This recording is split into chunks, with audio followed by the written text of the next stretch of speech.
Dr. Goldberg is going to read from her latest book, Play the Piano. On the screen, you will see photographic representations of her artwork, drawings, oil canvases, watercolors, photography, even magic markers create art. Dr. Goldberg invites you to enjoy her multimedia presentation that represents the artifacts of our creative journey. Please welcome Dr. Jane Goldberg. Yeah, Jane.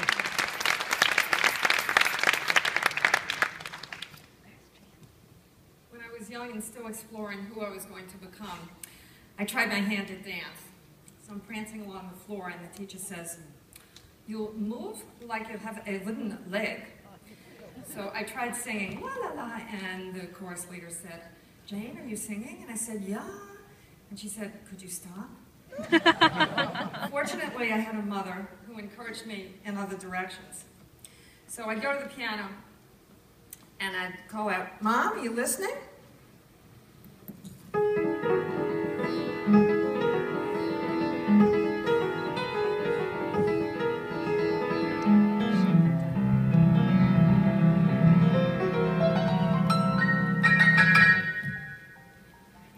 And she'd say, "Jane," that's how they do the sound, "Jane, you're such a little Mozart."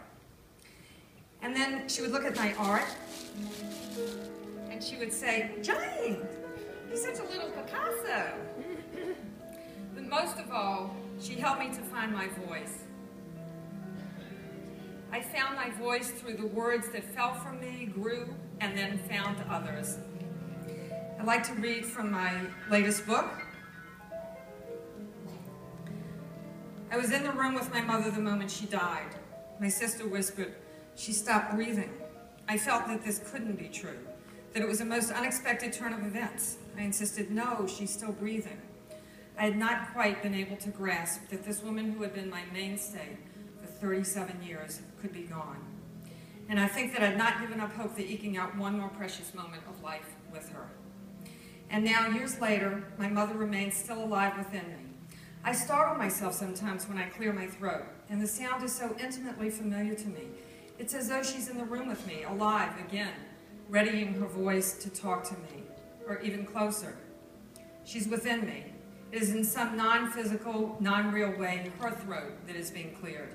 It is as though, in some sense, I have become, am still becoming her.